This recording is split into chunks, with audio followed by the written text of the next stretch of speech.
Welcome back to Press Review. While clashes continue in Syria, the country prepares itself to head to Switzerland, where hopefully the parties involved will get some inspiration from the charm and peace of the city of Montreux, where the talks start next week.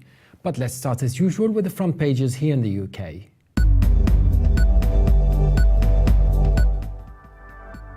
The Guardian leads its front page featuring an article regarding Labour leader Ed Miliband's upcoming Friday speech on banking reform.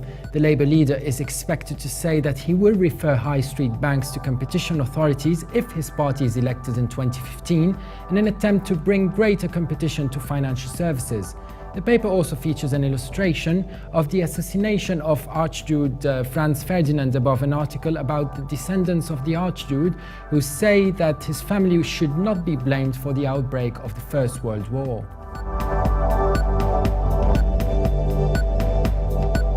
The English Times continues reports on the emerging sex abuse scandal sweeping the country as it reveals that almost 1,000 teachers and school staff are accused of having relationships with a pupil in the past 5 years. The Times also says Miliband was rebuked by the Governor of the Bank of England for his attack on the banking industry.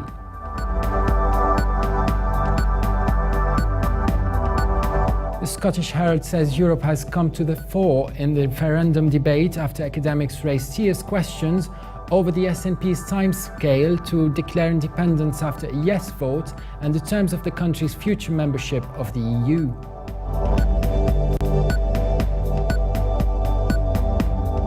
The Telegraph features a headline saying Nick Clegg has been accused of cowardice for not implementing disciplinary action against Lord Reynard after he was accused of sexually harassing female Lib Democrats. The paper also says that women seeking abortions will not have to consult a doctor beforehand. Various MPs and campaign groups have said that this will downgrade abortion to a trivial act. And now let's take a look at the top stories in the Middle East. The Khaleej Times features a headline regarding Iranian invitations to the Gulf states to visit the N plant, saying Tehran is ready for expert-level talks on the plant's safety issues. The paper also says that the UAE has so far donated a total of $360 million towards the Syrian crisis.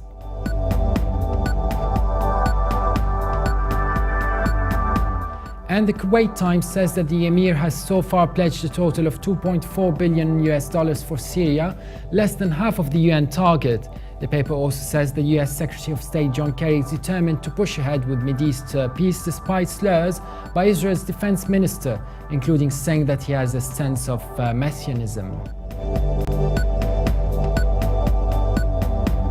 The Jerusalem Post also reports on Kerry saying he remains undeterred by Defense Minister Ya'alon's remarks. The paper also reports that Prime Minister Benjamin Netanyahu made clear there is no room to maneuver on the Palestinian claim of a right of return for Palestinian refugees.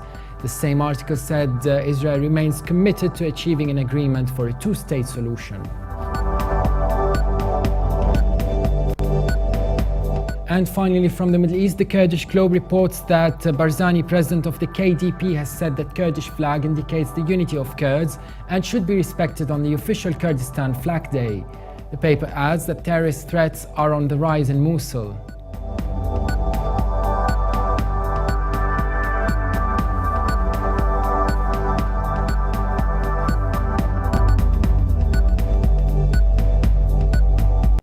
And now let's go in depth into Syria as the country prepares for the imminent Geneva II conference. An interesting piece features in the Syria Times about the forthcoming conference, and it titles, which says it all, Geneva II humiliating defeat for Syria's enemies. The anonymous writer starts in a very blunt statement. The convening of the upcoming Geneva conference constitutes a humiliating defeat for the enemies of Syria, especially those betting on state destruction. The majority of the Syrian people believe in a Syrian dialogue that drags Syria out of the whirlpool of bloodshed and instability. The writer believes the Syrian people are looking forward to holding the international conference on Syria, Geneva II, because they have a clear vision. If Geneva II isn't held at the scheduled time, the United States and its allies must be asked why it failed to form a delegation from the opposition, and that those in the opposition who believe that they're going to Geneva to seize power are delusional. The writer suggests that the goal is to reach a roadmap for the future with the Syrians. However, there are certain regional and international forces that are exerting strenuous efforts to derail the convening of Geneva Conference by all possible means. Recent news reports said that the secret meetings in Paris and Riyadh, with the participation of the US, Israel, Saudi Arabia, France, Turkey and Qatar, aimed at disrupting efforts to solve the crisis throughout Geneva II. More dangerously, the reports said that the meetings seek hindering political solutions in favor of launching an aggression on Syria, with Saudi and Qatari funding and US-Israeli intervention. The reports also said that Saudi Foreign Minister Saud al-Faisal and Intelligence Chief Bandar bin Sultan are leading these communications with the US and Israeli officials to adopt a plan to make the US wage an aggression on Syria. The writer goes on to unveil the role of Bandar bin Sultan in plotting aggression and his meetings with Israeli officials.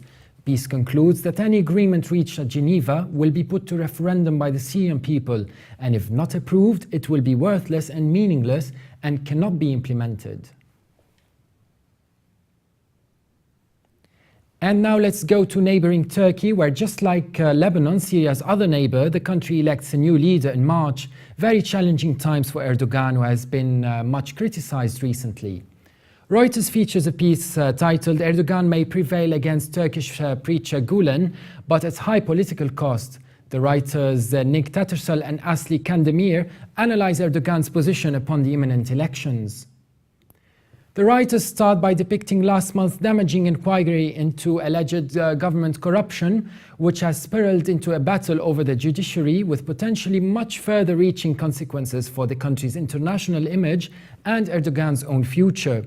There is considerable risk of Turkey losing the gains in credibility and investment it has won in the past decade, a senior Turkish banker said, declining to be named for fear of repercussions for publicly criticizing the government. In power since 2003, Erdogan has led what Ankara, the United States and Europe long held up as a potential model for Islamic democracy and stability for Arab states. But everyone knows that this plan to keep the judiciary under political control is not constitutional and is not democratic, said Koray Kalishkan, an associate political science professor at Istanbul's Bogazici University. The writers observe the details of the corruption allegations have not been made public, but are believed to relate to construction and real estate projects and Turkey's gold trade with Iran. Investors may also start worrying about the legal system and may start questioning whether their rights will be preserved before the law, Hossein Göre, managing partner in Turkey for Deloitte, says. The writer reminds us that the corruption investigation is still ongoing, but tighter control over the judiciary could help the government avoid more damaging allegations in a scandal that has already brought the resignation of 3 ministers before local elections in March. However, Erdogan shows no sign of backing down in a struggle his supporters view as an opportunity to break his influence of Gülen's Hizmet service movement, which they see as an unaccountable force guiding democracy from behind the scenes. While Turkey aspires to be a member of the European Union, EU Enlargement Commissioner Stefan Füle said on Twitter lately that he had asked Turkey's authorities to ensure that changes were in line with the principles of EU legislation. The country had considerably improved as a place to do business and had cut down bureaucracy, but it hasn't achieved the same success in terms of transparency. And now let's take a look at the top headlines from international papers.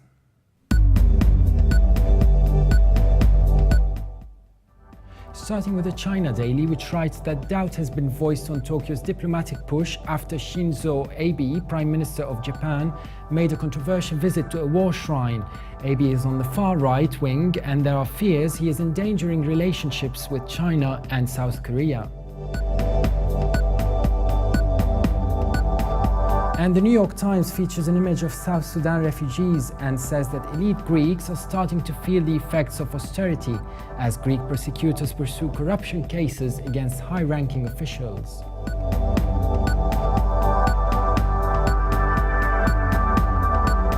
And the French finally admitted Londres détrône Paris, as Le Figaro reports that London has beaten Paris to become the #1 tourist city hotspot, passing the 16 million foreign visitor mark in 2013, with the West End generating more revenue than the city. The paper also reports on businessmen welcoming a change in François Hollande's policies.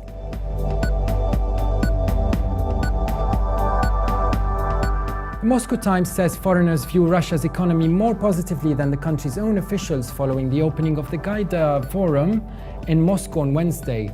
The paper also says that Russia's visa application system has come under scrutiny after the decision to bar a US journalist.